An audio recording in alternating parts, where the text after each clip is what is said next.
4வது நாள், அதாவது அமாவாசைக்கு முந்தைய நாள் சிவராத்திரியாக கொண்டாடப்படுகிறது. ஆண்டுக்கு மொத்தம் 12 சிவராத்திரிகள் வருகின்றன.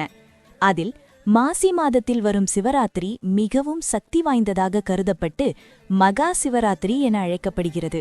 மகா சிவராத்திரி நாளில் முதுகெலும்பை நேர்நிலையில் வைத்து இரவு முழுவதும் விழிப்புடன் இருந்தால் உடலில் இயற்கையாகவே சக்தி மேல்நோக்கி நகரும் என்பது யோக கலாச்சாரத்தின் நம்பிக்கை. மகா சிவராத்திரி குறித்த புராணக் கதைகள். இந்த நாள் உருவானதற்கு காரணமாக பல்வேறு புராணங்கள் வெவ்வேறு கதைகளை கூறுகின்றன. திருநீலகண்டர், பார்க்கடல் மந்தனம். தேவர்களும் அசுரர்களும் பார்க்கடலை கடைந்தபோது வெளிவந்த ஆலகால விஷத்தை உலகம் அழியாமல் தடுக்க சிவபெருமான் குடித்தார். அந்த விஷம் உடல் முழுவதும் பரவாமல் இருக்க பார்வதி தேவி அவரின் தொண்டையை இறுக்கி பிடித்தார். இதனால் விஷம் தொண்டையிலேயே தங்கி அந்த இடம் நீல